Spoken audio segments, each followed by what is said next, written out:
Just the agony of happiness. She's calming down now.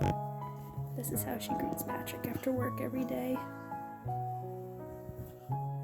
Just whines of joy.